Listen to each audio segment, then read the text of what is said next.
Love by the villain. লেখিকা লিজামণি। পর্ব ১০। সকালের আকাশে হ্রস্ব দীর্ঘস্থায়ী আলো একত্রিত হয়ে অর্ধচন্দ্রাকৃতির হালকা রশ্মির মতো নগরের প্রতিটি কোণ ও ছাদে অনিবার্যভাবে বিস্তৃত হচ্ছে। সকালের সৌন্দর্য কখনো নিখুঁতভাবে নির্মল নয়, এর গভীরে লুকানো রহস্য ও অপ্রত্যাশিত অন্ধকার। ভাইপার মেনশনের একটা বদ্ধ রুমে কালো পর্দাগুলো বাতাসে সামান্য দুল খাচ্ছে। রুমের মধ্যে আহত হয়ে নিস্তেজ হয়ে পড়ে আছে অ্যানি। নিক অ্যানির সামনে থাকা ডিভানে দুই হাত দুই পাশে রেখে বিরক্তি নিয়ে তাকিয়ে আছে। চিত্রামাসি অ্যানির কপালে বারবার জলপট্টি দিয়ে দিচ্ছে। জ্বরে গা পুড়ে যাচ্ছে। অ্যানি ঘুমের মধ্যেও ফুপিয়ে উঠছে। শরীরে যন্ত্রণাদায়ক ব্যথা দিয়ে যেন সে নিজের মৃত্যুকে দেখছে। পায়ের পাতাগুলো পুড়ে লাল হয়ে আছে। অ্যানি যন্ত্রণায় ছটফট করছে। চিত্রামাসি নিকের নিষ্ঠুরতা দেখে আর চুপ থাকতে পারেনি। ভেতরের ভয়টাকে নিয়েই আতঙ্কে আকুতি করে বলে, মেয়েটা মরে যাবে যদি দ্রুত চিকিৎসা করানো না হয়। এইসব পুরা শরীরের ক্ষতস্থানগুলোতে ইনফেকশন হয়ে যাবে। কিছু করুন স্যার। চিত্রামাসি সামান্য কেঁদেও ওঠে, কিন্তু পুনরায় আবার ভয় করতে শুরু করে ভেতরে। তার আগ বাড়িয়ে কথা বলাটা নিয়ে স্যার এখন নিশ্চয়ই রেগে গিয়েছে। কিন্তু চিত্রার ভাবনা ভুল ছিল। চিত্রা সামনে তাকিয়ে দেখে একটা মেয়ে ডাক্তার এসেছে, সাথে অধিরাজও রয়েছে। ডাক্তার ধীর পায়ে এসে অ্যানির পাশে বসে। অ্যানির এমন অবস্থা দেখে কিছুটা আতকা ওঠে। অ্যানির মুখের দিকে তাকিয়ে স্তব্ধ হয়ে যায়। নিজের স্তব্ধতা কাটিয়ে উঠতে না পেরে অন্য ঘরে চলে যায়। এতটা সুন্দর কোনো মানুষ আদৌ হয়? এটা মেয়ে নাকি কোনো পরী? সৌন্দর্যের কারণে শরীরে প্রবাহিত রক্তগুলোও যেন দৃশ্যমান। এত লাস্যময় কেন এই নারী? ডাক্তারকে একধ্যানে অ্যানির দিকে তাকিয়ে থাকতে দেখে নিজের ধৈর্য হারায়। সামনে থাকা ওয়াইনের গ্লাসটা চেপে ধরে ধমকে ওঠে, ফাক! আর এক মুহূর্ত এই মুখের দিকে তাকালে চোখ তোলে নিয়ে আসব। You are goofing around here instead of working. যার জন্য আনা হয়েছে সেটা দ্রুত করে ১০ মিনিটের মধ্যে রুম ত্যাগ করবে। নিকের ধমকে ডক্টর কেঁপে ওঠে। নিজের হুঁশে আসতেই গলা শুকিয়ে আসে। নিক হাতের গ্লাসটাকে ভেঙে দূরে ছুঁড়ে ফেলে দেয়। হাত দিয়ে সামান্য রক্ত ঝরলে টিস্যু পেপার দিয়ে নিজেই মুছে ফেলে। মহিলাটা এইসব দৃশ্য দেখে নিজের নিয়ন্ত্রণ হারাতে শুরু করে। শরীর কাঁপছে ভীষণভাবে। নিজেকে নিজে কোনো রকম ধাতস্থ করে অ্যানির পাগুলোর দিকে তাকায়। নিজের নাক মুখ কুচকে চিত্রার দিকে তাকিয়ে প্রশ্ন করে, উনার এমন কিভাবে হয়েছে? জ্বলন্ত কয়লা লেগেছে। নিকের কণ্ঠ পেয়ে ডক্টর সেদিকে তাকায়। এরপর সাহস সঞ্চয় করে প্রশ্ন করে, কিভাবে হয়েছে এমন? নিক ঘাড় কাত করে তাকায় ডক্টরের দিকে। ডক্টর ভয়ে আবারও শিউরে ওঠে। নিক নিজের দৃষ্টিতে রাগ মিশিয়ে বলে, বরফের ওপর দিয়ে হাঁটছিল, আর সেখান থেকে জ্বলন্ত কয়লা লেগেছে। নিকের এমন উদ্ভট উত্তরে অধীরাজ চোখ বড় বড় করে তাকায়। বরফের ওপর জ্বলন্ত কয়লা রাখলে সেটা আর জ্বলন্ত থাকে নাকি? কয়লা নিজেও তো বরফে পরিণত হয়। ডক্টর নিকের কথাটা বুঝতে না পেরে বলে, বরফের উপর জ্বলন্ত কয়লা রাখলে সেটা আর জ্বলন্ত থাকে নাকি? নিক নিজের ধৈর্য হারিয়ে বলে, ডক্টর কি বালপাকনামি করে হয়েছেন? যখন অন্যকে প্রশ্ন করবেন তখন নিজে কেন এই বালের পেশা বেছে নিয়েছেন? দ্রুত নিজের কাজ করুন, আর একটা কথা বেরোলে জবান বন্ধ করে ফেলব। ডক্টর এমনিতেই ভয় কাঁপছিল। এইবার নিকের এই পরপর ধমকে যে কোনো সময় জ্ঞান হারিয়ে ফেলবে। অ্যানিল পাটাকে দেখে একটা দীর্ঘশ্বাস ফেলে। তার বুঝতে বাকি নেই এখানে নারকীয় কোনো ঘটনা ঘটেছে। অ্যানির অবস্থা দেখে সব ভয় ভুলে তার প্রথম লক্ষ্য হয়ে ওঠে ক্ষতস্থলকে স্থিতিশীলাকরণ, সংক্রমণ প্রতিরোধ এবং ব্যথানাশকের ব্যবস্থা করা। তিনি প্রতিটি ধাপকে এমন নিখুঁত নিয়ন্ত্রণে সম্পাদন করেন যেন পুয়ে যাওয়া ত্বকের ক্ষতি সীমিত হয়। সর্বপ্রথম আক্রান্ত অংশের উপর জমে থাকা ধূলিকণা, কার্বন কণা বা দাহ্য পদার্থ সম্পূর্ণরূপে অপসারণ করা হয়, যা ক্ষতির গভীরতা বৃদ্ধি করতে পারে। এরপর ক্ষতস্থলকে নিখুঁত জীবাণুমুক্ত দ্রাবক দ্বারা ধুয়ে প্রতিটি ফোসকা, ছায়ারেখা ও ত্বকের ভেতরের স্তর সূক্ষ্মভাবে পর্যবেক্ষণ করা হয়। ডাক্তার খুব যত্নে ক্ষতস্থলে অ্যান্টিসেপটিক প্রয়োগ করে। অ্যানি ছটফট করছে। দুই হাত দিয়ে বিছানার চাদর খামছে ধরে আছে। চোখ দিয়ে ভেসে পড়ছে নোনা জল। অ্যানি সহ্য করতে না পেরে সামান্য আর্তনাদও করে ওঠে মাঝে মাঝে। চিত্রামাসিও নিজে কাঁদছে। অ্যানির হাতটাকে শক্তভাবে চেপে ধরে আছে। সবার ভিতরকেই নাড়িয়ে তুলছে অ্যানির এমন নারকীয় অবস্থা। কিন্তু গ্যাংস্টার বস নিক জেফরানের কি এতে কিছু যায় আসে? ওনার হৃদয়ও কি কাঁদছে? এনি তো এখনকার বিবাহিতা স্ত্রী। স্ত্রী হিসেবে না হোক, একজন মানুষ হিসেবেও কি এনির এমন করুণ আর্তনাদ তার ভিতর কাঁপিয়ে তুলছে না? কাঁপছে না, কারণ ওনার কোনো হৃদয়ে মায়া মমতা কিছুই নেই। তাই তো কেমন নিষ্ঠুরভাবে বসে আছে। চোখে আরও বিরক্তি উপছে পড়ছে। ডক্টর এনিকে সান্ত্বনা দিয়ে বলে, হয়ে আসছে ম্যাডাম, আরেকটু সহ্য করে নিন। ডক্টর সংক্রমণের সম্ভাব্য উৎসকে চিহ্নিত করে এবং প্রয়োজনে অ্যান্টিবায়োটিক বা ব্যথানাশক ক্রিম ব্যবহার করে প্রদাহ ও তীব্র ব্যথা নিয়ন্ত্রণ করেন। ক্ষত গভীর, অনেক গভীর, তাই তিনি ড্রেসিং বা আংশিক ত্বক প্রতিস্থাপন প্রয়োগের পরিকল্পনা গ্রহণ করেন, যেখানে ক্ষতস্থলকে স্থায়ীভাবে আচ্ছাদিত ও সুরক্ষিত রাখা হয়। প্রতিটি স্তর আলাদাভাবে দেখা হয়। উপরের লাল ফোলা অংশ, মধ্যস্তরের ধূসর বা সাদা ক্ষয়প্রাপ্ত অংশ এবং নিচের স্থিতিশীল ত্বক, যাতে কোনো অংশ সংক্রমণ বা স্থায়ী ক্ষতি সৃষ্টি না করে। তিনি কিছুক্ষণ সময় নিয়ে ক্রমাগত এনির পায়ের রক্ত সঞ্চার, তাপমাত্রা, ফোস্কার অবস্থান ও ত্বকের স্থিতিশীলতা পর্যবেক্ষণ করেন। প্রতিটি স্পর্শ, প্রতিটি ড্রেসিং পরিবর্তন, প্রতিটি ক্রিম প্রয়োগ সবই একটি সূক্ষ্ম পরিকল্পিত ক্রমে হয়। ডক্টর পায়ে ড্রেসিং শেষে চিত্রার কাছে কয়েকটি মেডিসিন দিয়ে বলে, এইগুলো সময়মতো ব্যবহার করবেন আর খাওয়াবেন। পুড়ে যাওয়া ত্বক দ্রুত আরোগ্য লাভ করবে, সাথে সংক্রমণ এড়াবে অতি দ্রুত, আর সর্বোচ্চ সম্ভব দাগবিহীন পুনরুদ্ধার সম্ভব হয়। প্রয়োজন হলে আবারও ডাক্তারের শরণাপন্ন হবেন। চিত্রা চোখ মুছে সম্মতি জানায়। ডক্টর এইবার এনির শরীরের ক্ষত দেখার জন্য কিছুটা ভয় নিয়ে বলে, ওনার জামাটা খুলতে হবে, কারণ ওনার ক্ষত পিঠে। নিক সামান্য দাকায় ডক্টরের দিকে। ডক্টর আমতা আমতা করে বলে, স্যার, উনি আপনার ওয়াইফ, আপনি থাকতেই পারেন, বাট আমি আপনার অ্যাসিস্ট্যান্টকে বলছি। ওয়াইফ নয়, রক্ষিতা। রক্ষিতা এই মেয়ে আমার। যা করার সামনেই করুন, ওদের আবার মান সম্মান থাকে নাকি? নিকের তাচ্ছিল্য আর তিরস্কারপূর্ণ কথা এনির কর্ণকুহরে প্রবেশ করতেই চোখ বন্ধ করে ফেলে। কলিজাটা যেন ছিঁড়ে যাচ্ছিল।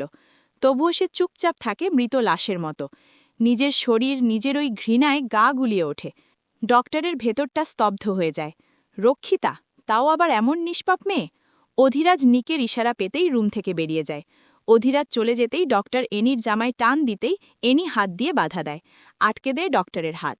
ক্ষতে পচন ধরে মরে যাবে, তবু এই জানোয়ারের সামনে ড্রেস খোলা যাবে না।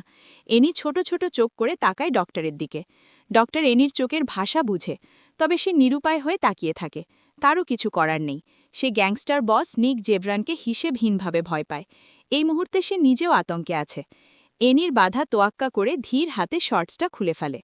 এনি চোখ বন্ধ করে লজ্জায় 2 হাত দিয়ে আঁকড়ে ধরে নিজের শরীর। লজ্জায় আর ঘৃণায় চোখ দিয়ে পানি পড়তে থাকে। শরীরে শক্তি নেই যে লড়াই করবে। নিক আচমকা তাকায় এনির দিকে। কিছুক্ষণ কপাল কুঁচকে তাকিয়ে থেকে সাথে সাথে দৃষ্টি সরিয়ে নেয়। দিওয়ান থেকে উঠে বেরিয়ে যায় রুম থেকে। নিককে যেতে দেখে ডক্টর শান্তির নিঃশ্বাস ফেলে। এতক্ষণে যেন জান ফিরে এসেছে। শ্বাস আটকে মরে যেত আর কিছুক্ষণ থাকলে। তিনি এনির শরীরে ভালোভাবে স্ক্যান করেন কাঁচের ক্ষুদ্র টুকরো আছে কিনা। সব ক্ষত পরিষ্কার করে মেডিসিন লাগিয়ে দেয়। এনির পুরো মুখ নীল হয়ে যাচ্ছে ব্যথায়। চিকিৎসা শেষ করে ডক্টর যাওয়ার আগে এনির দিকে তাকিয়ে বলে, আপনার এতটা সুন্দর হওয়া উচিত হয়নি। সামান্য অসুন্দর হলে কি এমন ক্ষতি হতো? এনি শীতল চোখে তাকায় ডক্টরের দিকে। এনির চোখে নীল মণি তিনি এতক্ষণে খেয়াল করেন। কতটা লাস্যময়ী এই মেয়ে! তবে তিনি আর কিছু বলেন না। তপ্ত শ্বাস ফেলে বেরিয়ে যায়। এনি ব্যথাতুর নিস্তেজ শরীরটাকে বিছানায় এলিয়ে দেয়। চিত্রা নাক টেনে বলে, আপনি রেস্ট নিন ম্যাডাম, আমি এখনই আসছি। শহর লুয়ান্ডা, আফ্রিকা। তারিখ 28 আগস্ট 2013। লুয়ান্ডার নিস্তব্ধ রাতের অন্তরালে যখন শহরের প্রতিটি নিঃশ্বাস ঘন অন্ধকারে ঢেকে যায়, তখন স্থানীয় আইন শৃঙ্খলা রক্ষাকারী সংস্থা প্রবেশ করে এক আবাসিক স্থাপনায়। এবং সেখানে তাদের চোখের সামনে দৃশ্যমান হয়ে ওঠে এমন এক ভয়ঙ্কর পরিস্থিতি যা নিঃশব্দ আতঙ্কের প্রতিচ্ছবি হয়ে দুলতে থাকে সবার মনে। একজন মাতার দেহ এবং তার 2 জন সন্তানের অচেতন দেহ।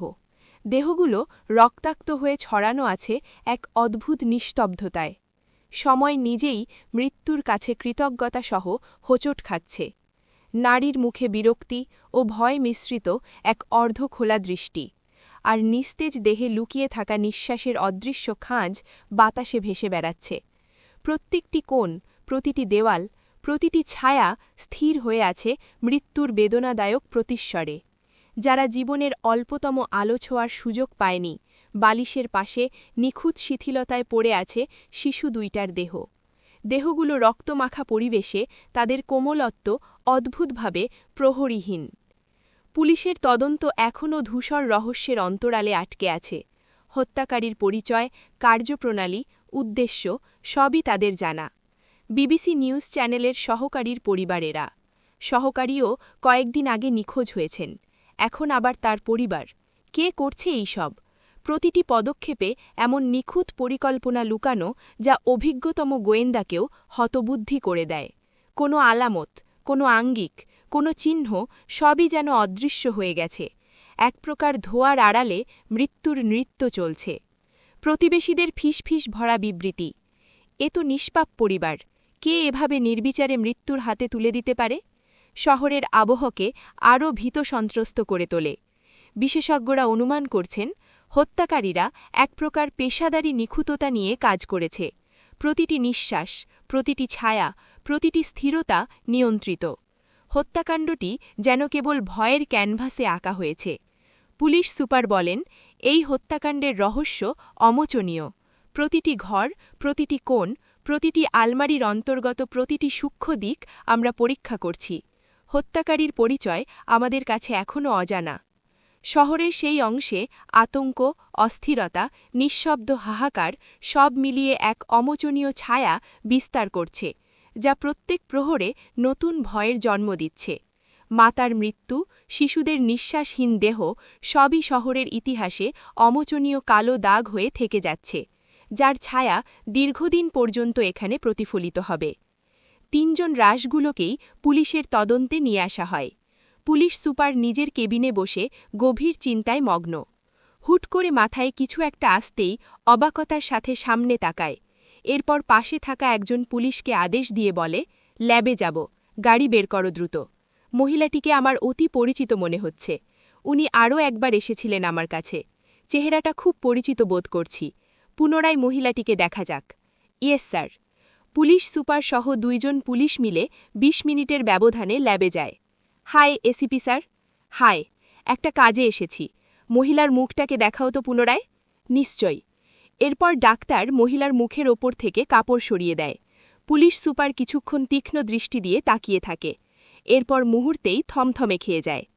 কিছুক্ষণ নীরব থেকে পাশে থাকা পুলিশের উদ্দেশ্যে বলে, উনি তো বিবিসি নিউজের প্রধান সহকারীর স্ত্রী, রাইট? জি স্যার। তোমার মনে আছে 2 দিন আগে একটা মহিলা এসেছিল আর উনার অভিযোগ উনার স্বামীকে কেউ খুন করেছে, আর সেটা হলো আন্ডারগ্রাউন্ড গ্যাংস্টার বস নিক জেভরান। নিজের স্বামীর খুনের শাস্তি চাইতে এসেছিল। পুলিশ সুপারের প্রতিটা বয়ান শুনে বাকি পুলিশ 2টার গলা শুকিয়ে আসে। একজন কাপা গলায় বলে, উনার সাহস আছে বলতে হবে। তাহলে কি স্যার খুনগুলো সত্যি গ্যাংস্টার বস করেছে? প্রমাণ নেই। নিক জেভরানের কাজের কোনো সূত্র থাকে না। আজ পর্যন্ত কেউ পায়নি। আমরা পাব কিনা তাও সন্দেহ। এখন তাহলে কি হবে স্যার? যদি সত্যি নিক জেভরান এই পরিবারকে হত্যা করে থাকে, তাহলেও তো কারোর সাহস নেই আওয়াজ তুলার। প্রতিটা আইন ক্ষমতা দিয়ে কিনে রেখেছে। আর তার চেয়ে বড় সত্য, উনার কাজে কোনো প্রমাণ থাকে না। এখন কি এই ঘটনা এইভাবেই চাপা পড়ে যাবে? পুলিশ সুপার কিছুক্ষণ মৌন থেকে বলে, দেখা যাক কি হয়। জঙ্গলের মধ্যে অবস্থিত একটা পুরনো বাংলো। সেখানে মাটির নিচে আবদ্ধ আছে বদ্ধ ঘর। গা ছমছমে পরিস্থিতি চারপাশে। সেই কক্ষখানি এক অদ্ভুত নীরবতার অভিশাপে আবদ্ধ, যেখানে বাতাসের প্রতিটি স্রোত অতিমাত্রায় গুমোট হয়ে শ্বাসরোধী অস্বস্তি সঞ্চারিত করে। দেওয়ালসমূহে জমাট বাঁধা আর্দ্রতার দাগ ও ছত্রাকের ঘন স্তর আর অদৃশ্য অন্ধকারের ছোপে মিলে মিশে এমন এক নিস্তব্ধ ঘোর রচনা করে, যা উপস্থিত যে কোনো প্রাণকে অকারণ আতঙ্কের ছায়ায় আচ্ছন্ন করে তোলে। জানালার সংকীর্ণ ফাঁক দিয়ে প্রবেশিত ক্ষীণ আলোর রেখাটি ধূলিকণার দমকা নৃত্যে এতটাই নির্বাক ও ক্লান্ত স্বরূপ। আলো নিজেও সেখানে প্রবেশ করতে অনিচ্ছুক। চারিদিকে এমন এক কৃত্রিম নিস্তরঙ্গতা বিরাজ করছে, যা শূন্যতার অতল গহ্বর থেকে উদ্ভূত হয়ে বারবার আত্মার ভেতরে ধ্বনিত হয়। এই রুমে প্রবেশ করলে মনে হয় সময়ের স্বাভাবিক প্রবাহ হঠাৎ থেমে গেছে। প্রতিটি মুহূর্তই দম বন্ধ করা দীর্ঘশ্বাসে প্রসারিত হয়ে অসহনীয় গুমটে রূপান্তরিত হয়েছে। এখানে নীরবতাই হল একমাত্র শাসক, আর তার তীব্র শাসনে মানুষের মানসপটে কেবল অনির্বচনীয় শঙ্কার দমকা ছায়া ভেসে ওঠে। ঘড়ি নেই, আয়না নেই, রুমে এক গুমট অন্ধকার। সেখানে বসে আছে একটা ব্যক্তি, সামনে মানুষের রক্তাক্ত মৃতদেহ। লোকটা দেহটাকে দেখে একটা পৈশাচিক হাসি দেয়। তার শরীর ঢেকে আছে একটা কালো পোশাকে।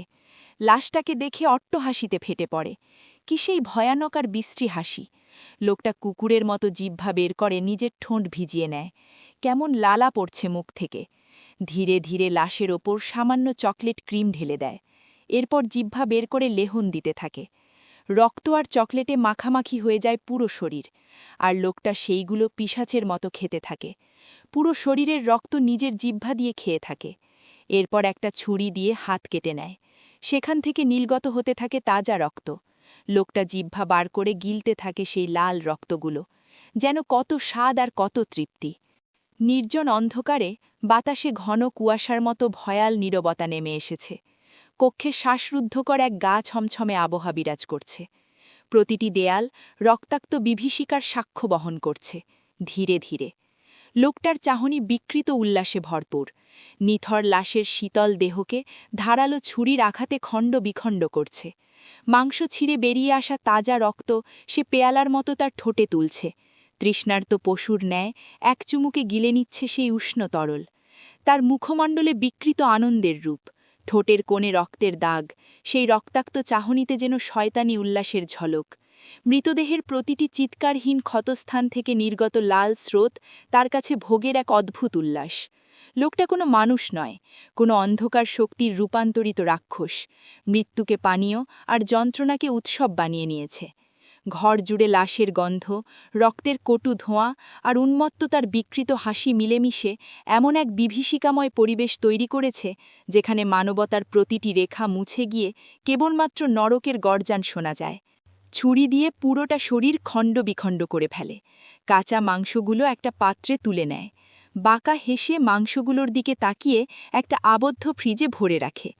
কত শত লোকের মৃতদেহের অংশ যে এই ফ্রিজে আছে তার কোনো হিসেব নেই। নেই কোনো আকার গণনার পরিমাণ, শুধু এখানে লেগে আছে রক্তের দাগ। লোকটা ধীর পায়ে বেসিনের কাছে যায়, পানি ছেড়ে হাত ধৌত করে রক্তগুলো পরিষ্কার করে ফেলে। এরপর লাশ রাখা স্থানটাকে দেখে বিকৃত হেসে অন্য রুমে চলে যায়। সেখানে গিয়ে একটা গোলাকৃতি বারান্দায় বসে পড়ে। উপরে খোলা আকাশ, সামনে শত শত ওয়াইনের বাহার। একটা ওয়াইনের বোতল নিয়ে আকাশের দিকে তাকায়। এরপর এক চুমুকে শেষ করে পুরোটা ওয়াইন। একের পর এক ওয়াইনের বোতল শেষ করতে থাকে। ঠিক ততক্ষণ খায় যতক্ষণ সে মাতাল না হচ্ছে। একসময় নিজের অচেতন শরীরটাকে এলিয়ে দেয় চেয়ারের দিকে। অর্ধ অচেতন হয়ে বিড়বিড় করে ওঠে, মানসিক শান্তি। রাত ৯টার কাছাকাছি। মেডিসিনের রিয়াকশনে এনির এতক্ষণে গভীর ঘুমে মগ্ন ছিল। সামান্য কারণেও চোখ মেলে তাকাতে পারিনি।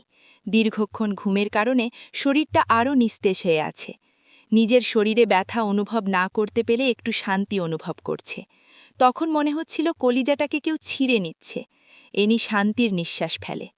পুরো রুম কেমন আবছা অন্ধকার হয়ে আছে। রুমে এমনিতেই সব জিনিসপত্রের রং কালো, তার উপর লাইট অফ, ফলে এনির কাছে কেমন ভুতুড়ে মনে হচ্ছে। সে ভেবে পায় না একটা লোকের কালো রং পছন্দ মানা যায়, তাই বলে তার বাড়ি থেকে শুরু করে প্রতিটি জিনিসের রং কালো হবে। আর হতেও পারে এই লোক কোনো স্বাভাবিক মস্তিষ্কের নাকি সাইকো। এনি বিড়বিড় করে শুয়া থেকে উঠতে যাবে, এমন সময় পায়ে সামান্য টান অনুভব করে। মুখ থেকে আচমকা আর্তনাদ বেরিয়ে আসে। চোখ মুখ খিচে ফেলে ব্যথার কারণে। কিছুক্ষণ নিস্তব্ধ থেকে চোখ মেলে তাকাতেই আতকে ওঠে। একটা বিশাল ছায়া তার সম্মুখে দাঁড়িয়ে আছে। এনির ভয়ে সামান্য ঢোক গিলে, সামান্য গলা ভিজিয়ে বলে, কে? কোনো রেসপন্স নেই। ছায়াটা ধীরে ধীরে তার দিকে এগিয়ে আসতে থাকে। এনির রুহ বেরিয়ে আসার উপক্রম। ছায়াটা যখন একদম তার কাছাকাছি আসে, ঠিক তখন ওই ভূত বলে চিৎকার দিয়ে ওঠে। কিন্তু চিৎকারটা ভালোভাবে দিতে পারিনি। ঠিক তার আগেই শক্তপোক্ত হাতের আঙুল দিয়ে তার দুই ঠোঁট চেপে ধরে। কারোর হাতের স্পর্শ ঠোঁটে লাগতেই এনি শিউরে ওঠে। ভয়ে প্রায় কান্না করার মতো অবস্থা। আঙুলের স্পর্শ একটু হালকা হতেই এনি ভাঙা গলায় বলে, এক পাগলের ভাত নাই, আবার আরেক পাগলের আমদানি। সাক্ষাৎ নরপশুর সাথে আছি আমি। সামান্য ভূত হয়ে আমাকে ভয় দেখাতে কেন এসেছেন? শ্। আবারও সেই দৃঢ় আঙ্গুল দিয়ে চেপে ধরে। এনি সামান্য পিছিয়ে যায়। ছায়াটা এনির মুখের সামনে মুখ নিয়ে হিসহিসিয়ে বলে, নরপশুর রূপ দেখবে দেবী গার্ল, আজ ফার্স্ট নাইট আমাদের। এনির ভেতর কেঁপে ওঠে। আতঙ্কে জমে যায় সে। বিছানার চাদর খামচে ধরে কিছুটা পিছিয়ে যায়। নিকের মুখ থেকে মদের গন্ধে এনির নাড়ি ভুড়ি বেরিয়ে আসার উপক্রম হয়। সামান্য সিগারেটের গন্ধ সহ্য করতে পারে না। সেখানে মদ তো বমি চলে আসে। এনি নিজের নাক চেপে ধরে অন্ধকারে আরও পিছিয়ে যায়। নিক এনিকে হেঁচকা টানে নিজের সামনে নিয়ে আসে। পালালে তো চলবে না, ফার্স্ট নাইট তো কাটাতে দিবে, আর বাধা দিলে হাত পা কেটে ফেলব। এনি ছটপটিয়ে ওঠে। ছাড়ুন আমাকে, খবরদার কাছে আসার চেষ্টা করবেন না, খুন করে ফেলব আপনাকে। নিক ঠোঁট কামড়ে হেসে এনির দিকে তাকিয়ে এরপর এনির উরুর ওপর শুয়ে নিজের বক্ষের দিকে ইশারা করে। এখানে এখানে ভীষণ কাঁপছে, একটু ছুঁয়ে দে বেবি গার্ল। গড প্রমিস একদম কাঁপাকাঁপি বন্ধ হয়ে যাবে, আর যদি বন্ধ না হয় তাহলে রিভলভার ঠেকিয়ে রেখে দেব। এনি চমকে তাকায় নিকের দিকে। সে আজ অবাকের চরম পর্যায়ে গিয়েছে। এতটা নরম তো গ্যাংস্টার বস নিক জেভরান নয়। মাতাল হয়ে এইসব কি বলছে? সজ্ঞানে থাকলে নিশ্চয়ই এনিকে জোর করত, তাকে আবারও মানসিক নির্যাতন করে রক্তাক্ত করে ফেলত। তার উরুর ওপর মাথা রাখাটা একদম সহ্য হয়নি। এমন একটা জানোয়ারের স্পর্শ পেলেই তার গা গুলিয়ে আসে। এনি নিজের উরু সরিয়ে নেয়। নিক মাথা তুলে টাকায় এনির দিকে, মুখে রাগের আভাস। এনি কাপা গলায় বলে, আমাকে বাড়ি যেতে দিন, আমি আপনার কাছে থাকতে চাই না। কেন? এনি নিঃশ্বাস টানে। কিভাবে শান্তভাবে আবার প্রশ্ন করছে কেন? মাতলামো করার জন্য কি তাকেই পেয়েছিল? সজ্ঞানে থাকলে নিশ্চয়ই নির্যাতনের শিকার হতো। এনি বিরক্তি নিয়ে বলে, আপনারা পশু, আর কোনো পশুর সাথে আমি থাকতে চাই না। আপনাদের এই পশুত্ব একদিন ধ্বংস হবে। নিক শব্দ বাঁকা হেসে ওঠে, তবে অন্ধকারে এনি নিকের মুখটা ভালোভাবে দেখতে পায়নি। নিক এনির দিকে তাকিয়ে শক্ত গলায় বলে, আমার রক্ষিতা, stop your emotional drama my fucking baby girl. এইসবে আমার কিছু যায় আসে না। পতনের জন্য অভিশাপের প্রয়োজন পড়ে না, মানুষের বুক চিরে আসা আর্তনাদই যথেষ্ট নিক জেভরান। পুরো ঘরে পিন পিন নীরবতা। এনি ভয় পেয়ে যায়। যদি রেগে তার ওপর ঝাঁপিয়ে পড়ে তাহলে কিভাবে সামলাবি সে সব কিছু? নিক শুনেছে কিনা বোঝা গেল না। আচমকা এনিকে নিজের বাহুবন্দী করে নেয়। এনি ভয়ে কেঁপে ওঠে। সে বর্তমানে নিকের শক্তপোক্ত বুকের নিচে। এনির যেন শ্বাস বন্ধ হয়ে আসছে। এনি ছটফট করে ওঠে। এখনই সুযোগ পালানোর। লোকটা এখন মাতাল আর অর্ধ অচেতন, চাইলেও কিছু করতে পারবে না। এনি ছুটার জন্য ধস্তাধস্তি শুরু করে দেয়। নিক গম্ভীর গলায় আওয়াজ তুলে বলে, যত নড়াচড়া করবে তত চেপে ধরব। কন্ট্রোললেস হলে আমাকে সামলাতে হবে। মরে গেলেও কিন্তু আমার করুণা পাবে না, কারণ আমার হৃদয়ে করুণা বলতে কোনো শব্দ নেই।